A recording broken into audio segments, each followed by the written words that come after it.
Bom, dando continuidade ao assunto anterior, né, nessa aula 22, estava falando sobre alimentos, né, sobre assuntos correlatos aí à área de alimentos, né, por exemplo, falando de defensivos agrícolas, agrotóxicos, né, hábitos alimentares, desperdícios e assim por diante, né. Tem um assunto que eu encontrei uma ilustração que eu achei interessante falar, né, que no vídeo anterior eu estava falando sobre desperdício de comida, tem algumas coisas que eu deixei de comentar com vocês. Né, quando eu falo isso, né, sabe-se, né, que há desperdícios, né, perdas na produção de alimentos, desde a colheita até o consumidor final, né?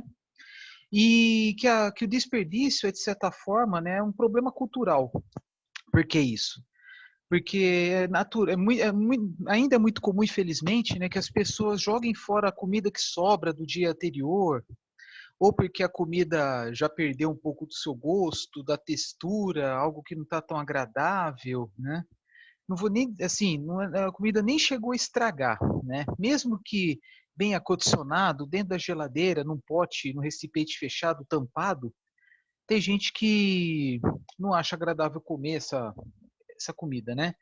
Mas, em compensação, né, não fica assim constrangido quando doa para alguém ou quando dá essa comida para o cachorro, por exemplo. Então, isso que eu falo que é algo, digamos, cultural, né? Ou, por exemplo, falei praticamente apenas de alimentos frescos, né? Não acabei não falando de alimentos industrializados, mas falando de alimentos frescos, né? É, às vezes acontece, né? Quando a pessoa vai na feira, no supermercado, compra frutas, laranja, por exemplo, aí na hora de comer, por azar, acaba, né, descascando aquela laranja que está sem gosto ou está seco. E qual é o hábito mais comum? É jogar fora. Porque às vezes, né, não temos a sorte, né, de encontrar um produto que imaginássemos que fosse, né? Ah, uma fruta, né, poderia ser mais doce, poderia ser mais suculenta, enfim, né? Poderia ser mais saborosa, o que seja, né? Então tem essa questão também. Não tá bom, não vou nem tá estragado, não tá adequado para mim, não tá daquele jeito que eu queria, eu jogo fora, né? Claro que se muita gente tivesse hábito de fazer a compostagem, né, o impacto seria menor, né? Talvez aí as pessoas não estariam tanto com consciência pesada, a meu ver, né? Mas isso, infelizmente, ainda acontece, né? Além de outros aspectos que eu tinha abordado aí anteriormente. Mas quando falamos de alimentos industrializados, quando aquele produto que a gente compra daquela marca que nós conhecemos, né? Os desperdícios são menores porque é aquele produto com os aspectos que nós esperamos, né? Aquele produto que eu sei o gosto, a textura, que sei que não vai me decepcionar, né? Agora, quando trata de um produto de uma marca diferente, ou simplesmente algum alimento que nós não temos total desconhecimento, né, o risco de desperdício é maior, porque às vezes a gente compra o produto que está com uma promoção, porque está perto do vencimento, é alguma coisa simplesmente diferente, ou alguma coisa que alguém nos presenteou. Vamos supor um queijo diferente. Um queijo diferente que alguém nos presenteou, algum queijo que está perto do vencimento, o que seja. Ou alguma coisa que é simplesmente diferente. Nossa, nunca vi esse queijo, vou experimentar. É claro, né, que se o produto é maior, é a tendência, né, a gente ficar com reservas, né, com ressalvas, né, porque quanto maior o produto, mais caro ele é. Mas muitas vezes ainda, mesmo assim, é adquirido. Aí a pessoa abre, coloca na boca, opa, não gostei, vou jogar tudo fora, né? Também porque não é comum, por exemplo, alguém doar ou alguém passar para frente o produto que já está aberto, né? Então, até questão de contaminação é compreensível, né? Mas mesmo assim o desperdício é enorme. Isso principalmente por civilizações, assim, por exemplo, não civilização, não falei a palavra errada, mas assim, algum povo, de alguém de um país que vai para o outro. Aí a pessoa, principalmente aquelas pessoas que têm uma mente mais fechada, não tem uma cabeça aberta, né, para experimentar coisas novas, então, experimenta uma coisa que acha que é diferente e já joga fora. E não é pouca coisa. Isso acontece. Outra coisa que acontece muito, é quando alguém vai viajar, quando alguém vai na casa de alguém, né? Quando não está em casa, né? Como já falei no vídeo anterior, né? Que a propensão a desperdícios, né? Quando está fora do nosso domicílio é muito maior. Isso vale também a energia elétrica, a água também, né? E porque assim, mesmo quando a pessoa está assim, com convicção, né, de eu vou economizar água, pegar água da máquina de lavar roupa para, sei lá, para dar descarga. Quando está fora de casa, a gente não faz isso, né? A gente não fica levando baldes para lá e para cá, né? E nem muito menos querer comprar um balde para isso. Agora, por exemplo, quando a gente vai para algum lugar e comer alguma coisa, beber alguma coisa e precisa de algum produto que está em sachês, em pequena quantidade. Por exemplo, tem muita gente que, acho que a maioria talvez, né, que toma café, coloca açúcar.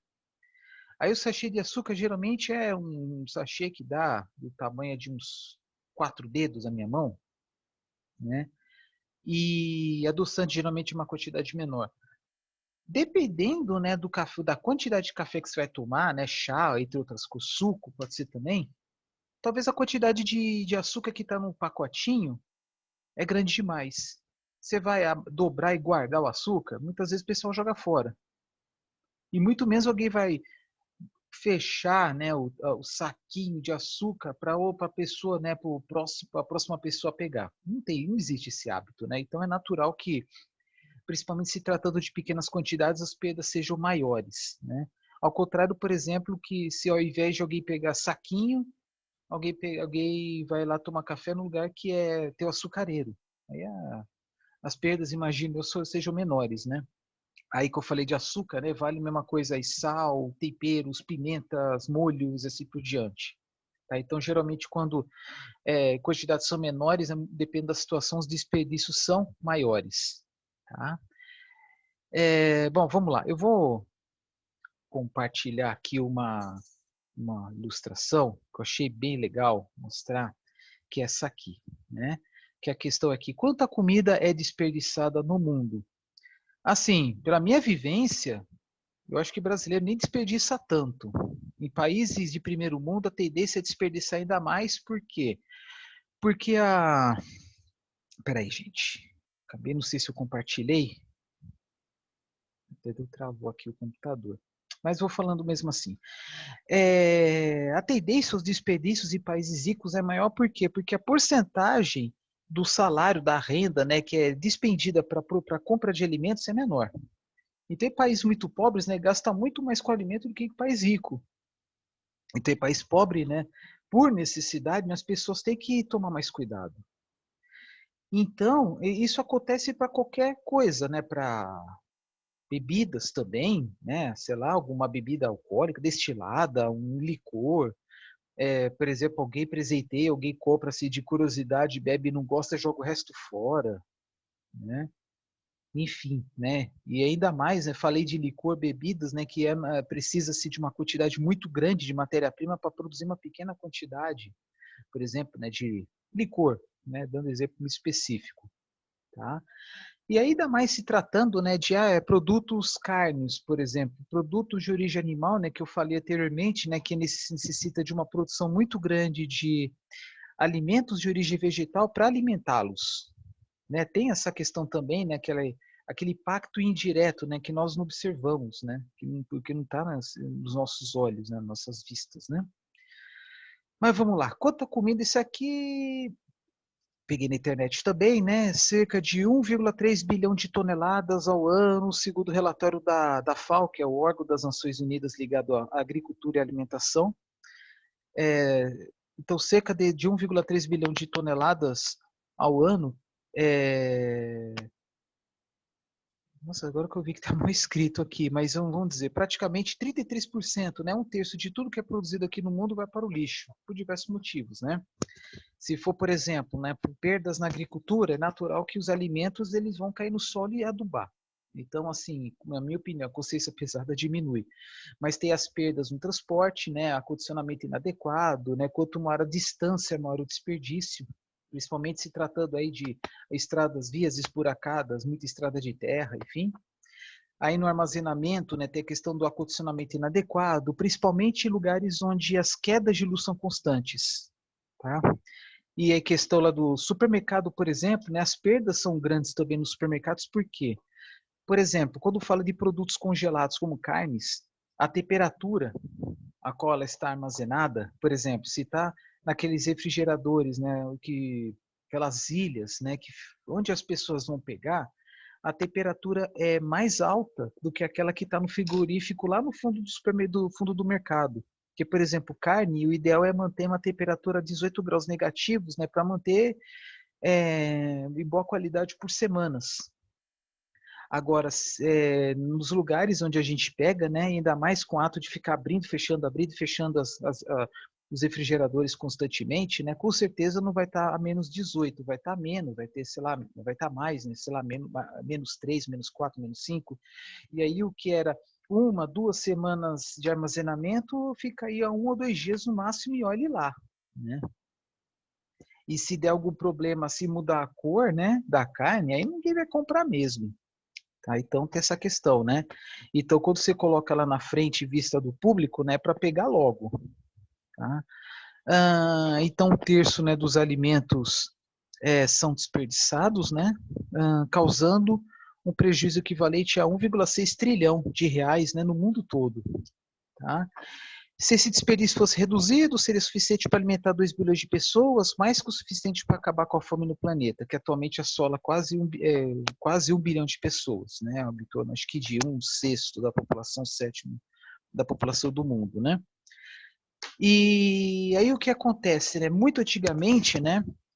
O problema da fome era maior, também por quê? Porque não existia, né, as tecnologias, né, de ar-condicionamento como as que tem hoje.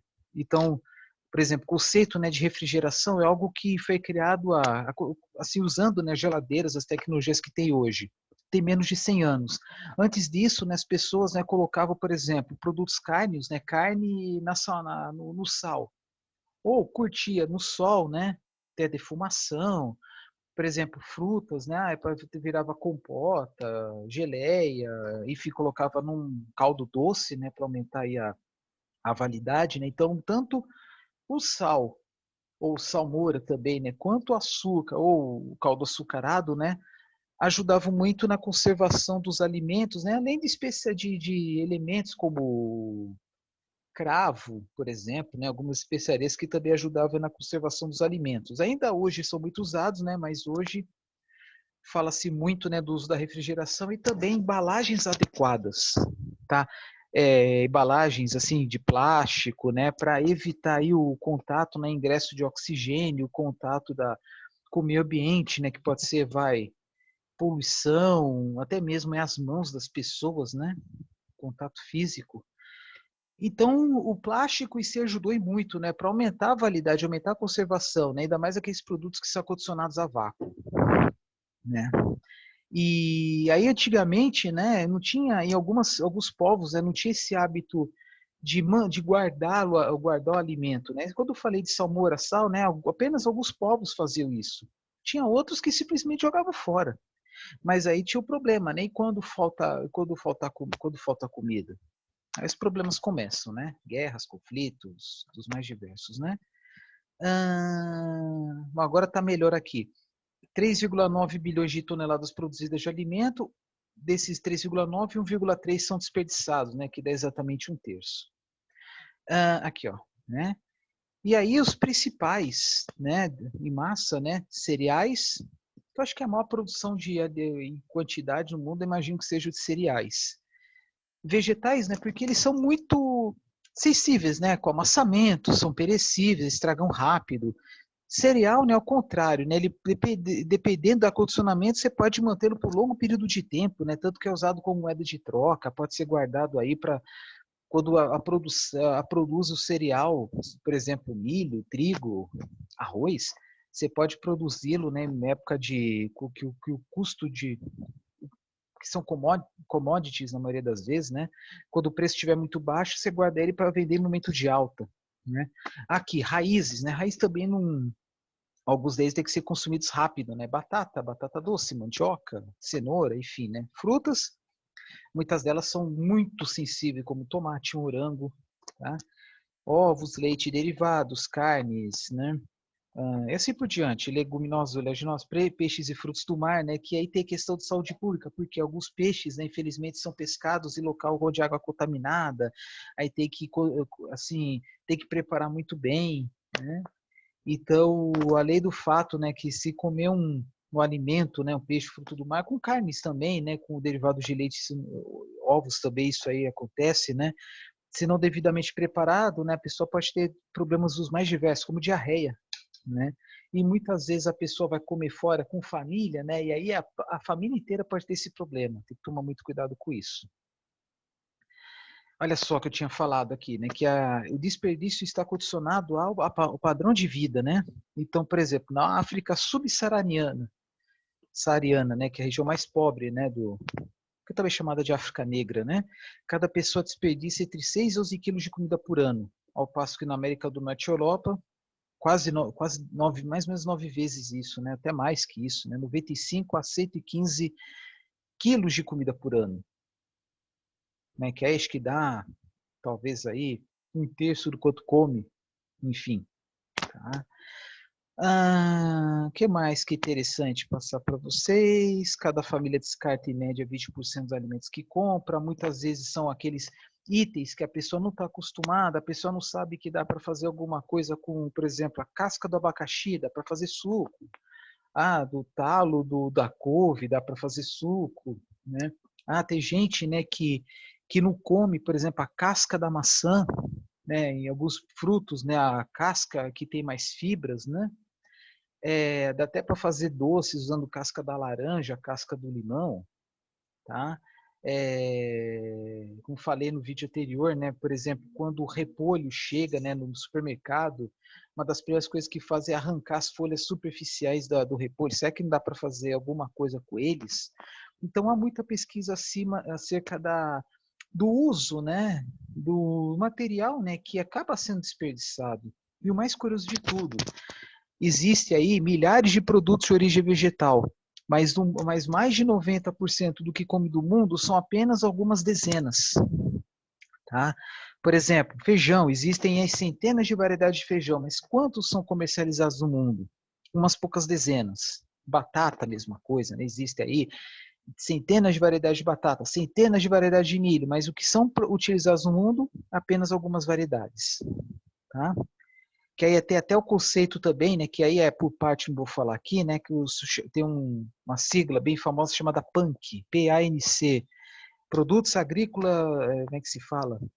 Produtos Alimentícios Não Convencionais, né, que é uma gama de produtos que quase ninguém conhece, que é muito usado principalmente por comunidades indígenas, comunidades isoladas, enfim, né.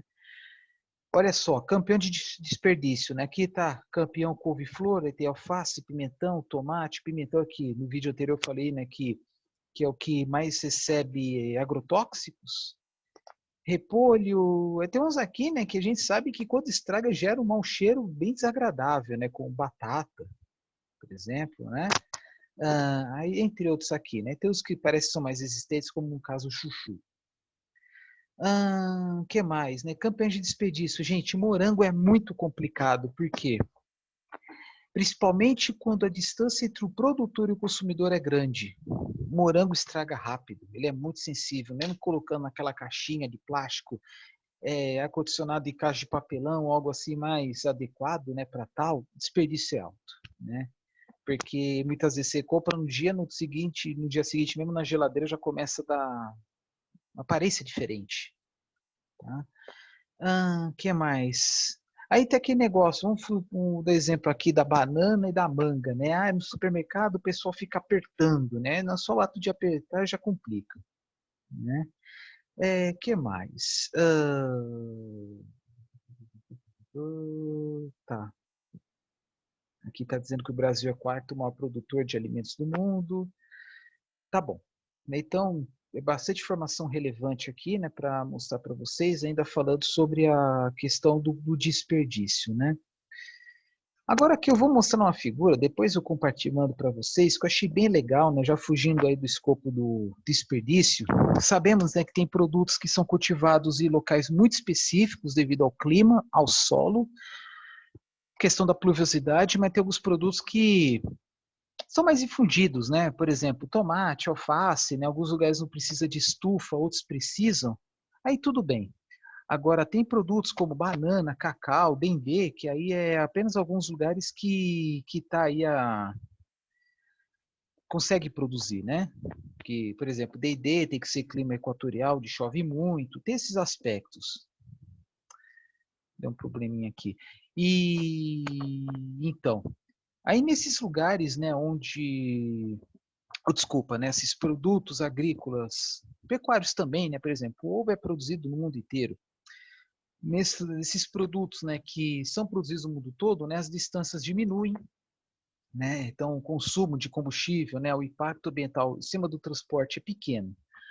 Agora, por exemplo, produtos que são cultivados em locais distantes, vamos supor aí banana. A banana produzida no Equador é vendida para o mundo todo. Como é que é feito? Ainda mais, né, frutas, né, que depois de colher, né, tem que escoar rapidinho. Porque tem lugares, né, onde o escoamento é difícil, os acessos são ruins, né? Aí tem a questão da burocracia, dificuldade, né, minimizar o tempo de despacho em porto, aduanas, né, alfândegas, enfim. Então tem produtos, né, que são despachados de avião. Por exemplo, no Brasil, né, tem uma grande produção de, principalmente de frutas, né, especial uvas e mangas, da região lá de Juazeiro, na Bahia, Petrolina, em Pernambuco, né, as margens do Rio São Francisco, né, culturas irrigadas. Se não me engano, em Petrolina, que tem um aeroporto internacional em que saem aviões que levam frutas, por exemplo, para a França a mando do Carrefour, a pedido do Carrefour. Mas não é só pedido do Carrefour, não. Vai para outros lugares também, Espanha, Alemanha, Holanda, o que seja, Itália, etc. Então, às vezes sai 2 aviões por dia para levar frutas. Por quê? Porque tem produtos que são muito sensíveis, né, a grandes variações de temperatura. Às vezes, o produto é condicionado em sistemas de refrigeração sob a temperatura e a atmosfera controladas para chegar no avião, sofrer um pouquinho aí o aumento da temperatura até chegar no destino, não ter diferença, né, na cor, textura, gosto, cheiro, etc. Quando falo temperatura controlada, vamos supor um produto que nas suas melhores condições deve ser acondicionado a 8 graus positivos, vamos supor. Aí coloca lá num sistema, lá, um frigorífico especial, 8 graus positivos. Vamos supor aí banana. Não sei, mas vamos supor que a banana seja assim. Aí sai daquele frigorífico, vai rapidamente para o avião, porque às vezes não tem sistema de refrigeração. O máximo que tem é sistema de isolamento térmico, no máximo. E aí o tempo de voo da Bahia para Portugal, por exemplo, é talvez aí em torno de 8 horas. Em 8 horas não vai perder, não vai esquentar tanto. Ainda mais, né, que o avião, velocidade de cruzeiro, está numa região aí que as temperaturas são bem baixas, né? Aí chega no local de destino, é despachado rapidinho e vai para uma central de distribuição e vai para ser mantido com uma temperatura qual estava mantida lá na região de origem, né? Por exemplo, no caso, Nordeste. E aí, quando fala atmosfera controlada, tem o controle da umidade e até mesmo o controle dos gases que tem na atmosfera. Porque tem produtos que não são armazenados em ambiente atmosférico. Há uma injeção de gás N2, gás CO2, por exemplo, para manter as propriedades de um produto específico. Dizem, né, que, por exemplo, o ambiente, né, o ambiente ao qual vai ter que ser mantida, por exemplo, a maçã é diferente da que é mantida a banana, por exemplo. A temperatura ideal da maçã é diferente da banana e a atmosfera ideal para a maçã é diferente da banana. E como é que vai fazer esse controle da atmosfera? Que você vai colocar o produto lá no container ou no frigorífico, lá dentro vai estar lá 79% de N2, 21% de O2, que é, a composição do gás atmosférico, né?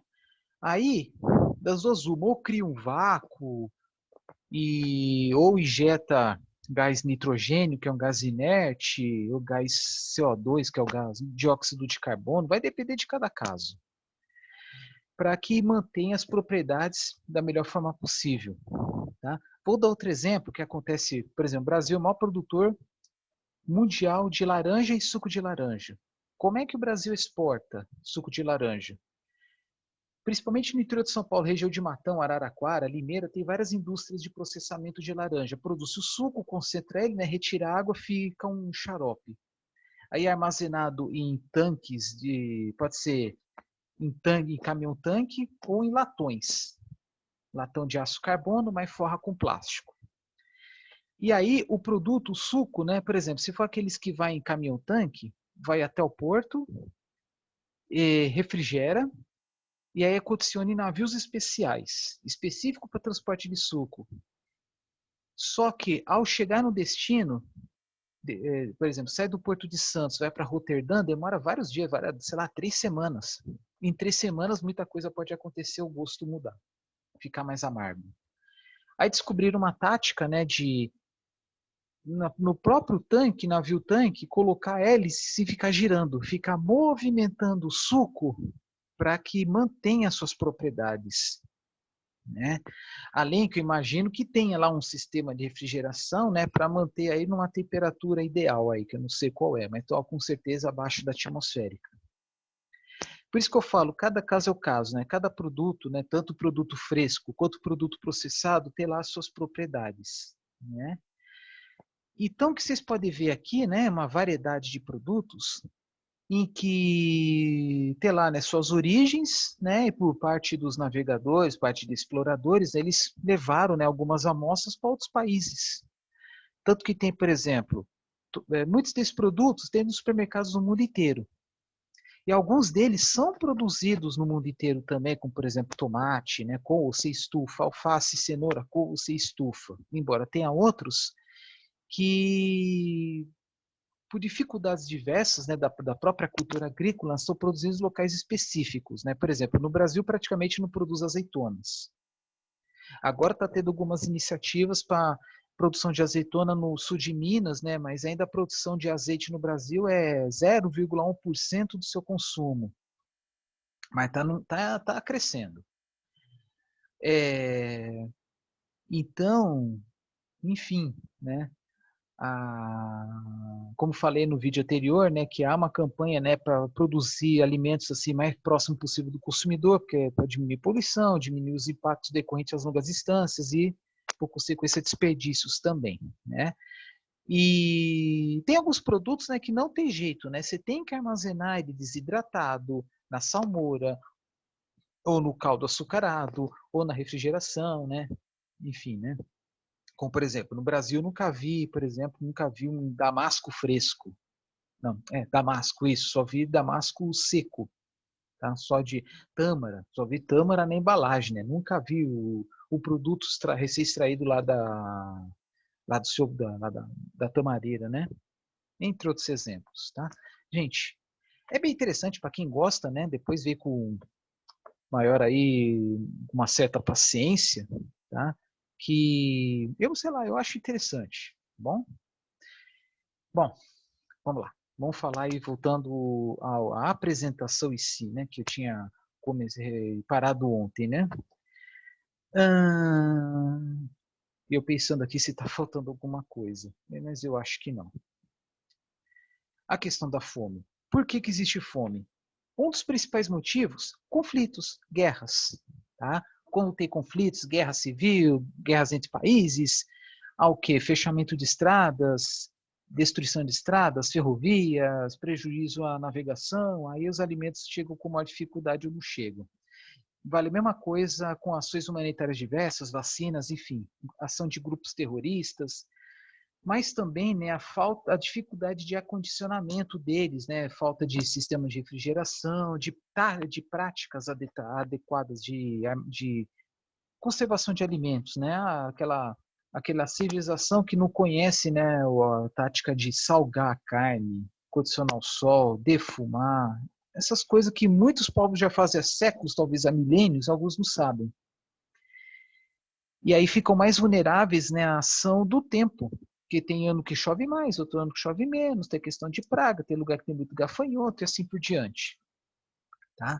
Então tem a questão do problema de acondicionamento, maior vulnerabilidade ao clima, ao tempo, né, daquele momento, né, e questão de guerras, conflitos, problemas econômicos dos mais diversos, né? Por exemplo, aqui na América do Sul, que estão vendo aqui os menores índices. Canadá, Estados Unidos, aqui está muito pequeno, mas eu imagino que Costa Rica, Uruguai e Brasil. E aí eu vou aumentando, né? Vou colocar o lado oposto, né? Que parece que o pior mesmo deve estar com certeza no Haiti e Venezuela, né? Aqui entre 2017 e 2019. E se tratando de continente, os maiores casos estão na África, tá? Então, tem países aí que a fome atinge aí mais de 1/3 da população daquele país. Tá? E alguns que não ofereceram dados, né? Principalmente aqueles países que passam por ditaduras, que tem aí problemas, né, de comunicação. Tá? Bom, beleza. Não vou entrar em detalhes aqui, né, mas felizmente esse problema da subalimentação tem diminuído com o passar do tempo, porque a produção de alimentos está aumentando, a produção está maior do que o aumento da população, mas a grande questão e aqueles países cujo crescimento populacional tem sido aí mais de 2, 3% ao ano, como a Índia, Bangladesh e muitos países da África? Como é que está? Será que a produção de alimentos está crescendo mais rápido que a de pessoas? Né? Não sei. Pode ser que sim, pode ser que não. Aí tem outra questão também, né, que é algo mais recente, né, que é a má alimentação. Uma coisa é ter pouca comida, outra coisa é comer mal. Que aí surgem questões aí, problemas de obesidade, doenças metabólicas as mais diversas, né? Não vou entrar em detalhes aqui. Que em alguns lugares tem surgido aí problemas como a queda da expectativa de vida, devido à má alimentação, tá? Aos maus hábitos, né? Porque a pessoa não vai viver menos, não vai viver menos apenas por causa da comida, mas também por outros motivos. Bebida alcoólica em excesso, fumo, enfim, né? Sedentarismo, e assim por diante. E tanto que tem muitos países, né, que a questão da obesidade é muito, muito, muito, muito pior que o da fome. Né? Tá, vamos lá. Eu quis colocar isso aqui, que é um grande problema, né, no mundo de hoje, né, que a população, né, de abelhas está diminuindo, provavelmente devido à presença de agrotóxicos em locais inadequados, né? Por exemplo, agora tem aqueles aviões, né, que despejam, né, defensivos agrícolas, né, nas plantações, que é um serviço muito mais simples, muito mais prático e que não tem tanto contato, né? A pessoa que maneja não tem tanto contato, mas o problema é quando se despeja em local inadequado, né? Contamina a água, contamina alguma vegetação, vai atingir aí alguma residência, enfim. E dizem que isso está causando a mortandade de abelhas. E estão vendo aqui que não são apenas abelhas que são os principais polinizadores, né? Mas também besouros, borboletas, mariposas, vespas, aves, né? Como beija-flor, moscas, morcegos, enfim, né? E aí tem a questão, né? Dependência dos polinizadores e da polinização. Então, se vê aí que mais de 3/4 dos produtos agrícolas dependem deles. Tá? Então, se não tiver eles, né, a produção com certeza despenca. Além do fato, né, de produzir menos mel, própolis, etc., cera e assim por diante. Infelizmente, esse problema ocorre no mundo inteiro. Como eu falei, né, que a alimentação é algo cultural. Né? Então, a alimentação ele mostra muito sobre a vida da pessoa, a vivência. Então, vocês podem procurar na internet, se tiverem curiosidade, o café da manhã de diversos povos. Né? O café da manhã com uma dieta mais cheia de frutas, ou gorduras, ou café, ou lácteos, enfim. E aí entramos no meio também onde a alimentação se une com a religião. Isto é, hábitos alimentares condicionados à religião. Religiões que são proibidas bebidas alcoólicas, consumo de carne de porco, tem umas que não pode consumir alho, cebola, café, e assim porque são considerados estimulantes, dizem, né? E assim por diante. E aí é interessante que tem dois termos muito comuns, né? Que é o alimento halal, que é o alimento que é considerado, né, adequado, apto aí aos praticantes da religião muçulmana, e o kosher, que é algo semelhante mais para os judeus. E o Brasil produz tanto um quanto outro para exportação.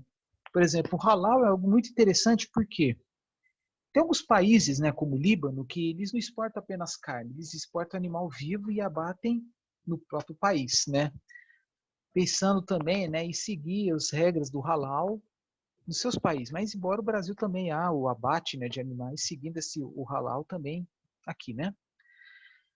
Aí tem algumas questões aí, né? O abate dos animais, dos bovinos, né? Seguindo as regras da religião muçulmana. Ah, por exemplo, abater em direção à Meca. Tem essas coisas aqui que estão aqui, mas vamos ver. A produção de carnes, de acordo com os rituais do islamismo e do judaísmo, representa o nicho de mercado liderado pela indústria brasileira. Em halal, em árabe, significa lícito. A primeira exportação brasileira de frango halal aconteceu em 1975, quando foram embarcadas 3.500 toneladas para a Arábia Saudita e para o Kuwait. Que países, né, que são desérticos, que praticamente não há água superficial, né, então tem a questão da carência, né, de fornecimento de água. Então, nesses países desérticos, né, usa-se água apenas para beber, né, para as necessidades da cidade, e muito pouco para uma agricultura assim de hortaliças, aquela agricultura que a irrigação é por gotejamento, uma irrigação mais controlada, tá? E aquelas culturas que dependem mais de água, né, eles preferem importar.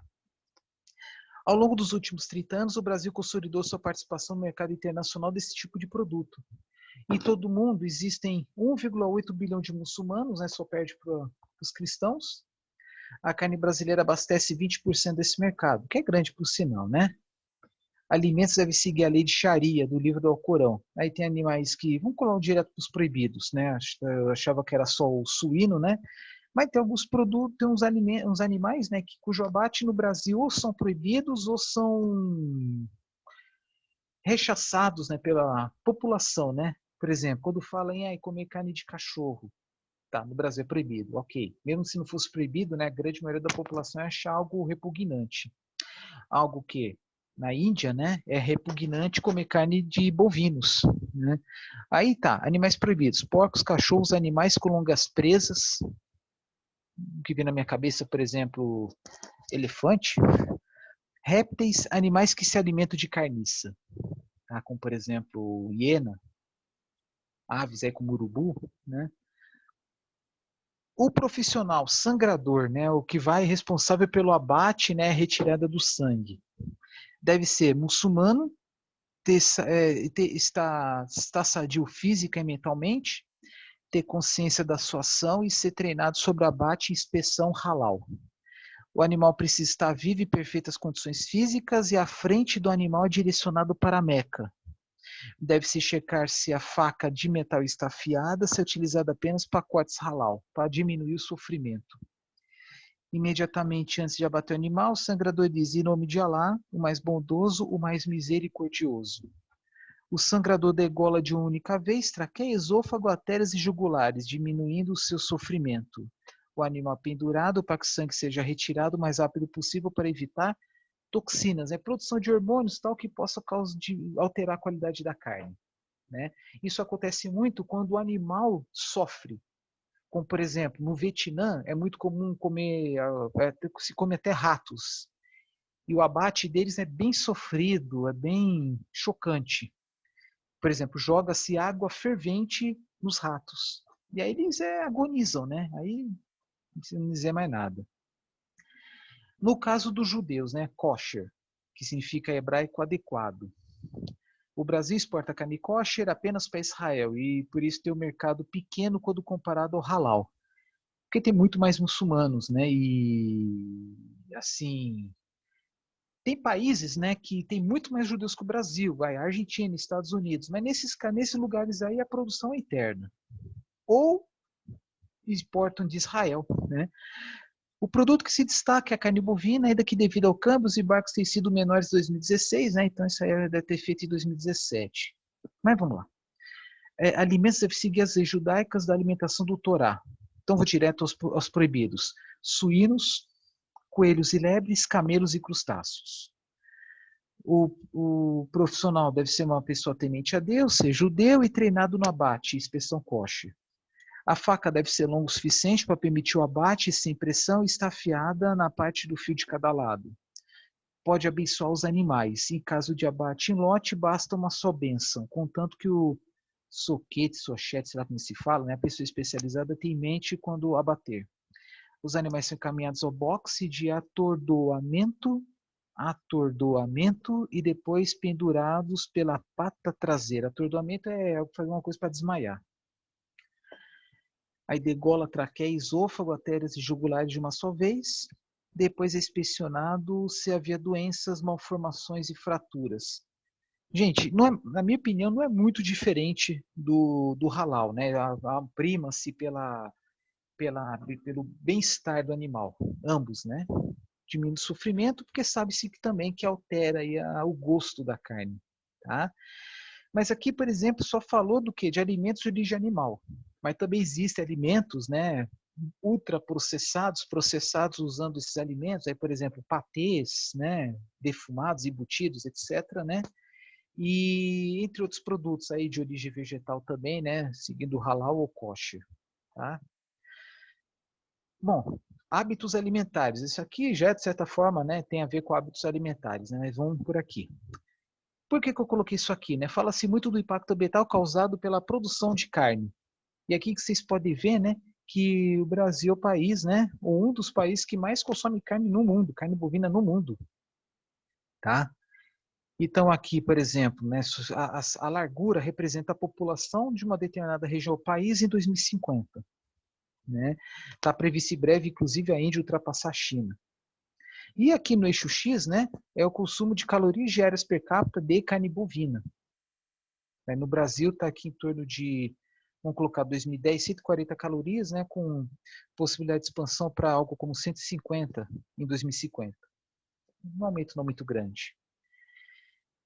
E aí, né, vocês vão ver, né, que é o campeão mundial, né, até mesmo comparando aí as repúblicas soviéticas, o resto da América Latina, né, talvez se colocasse, separasse a Argentina, acho que talvez até mais que o Brasil, talvez, Uruguai também.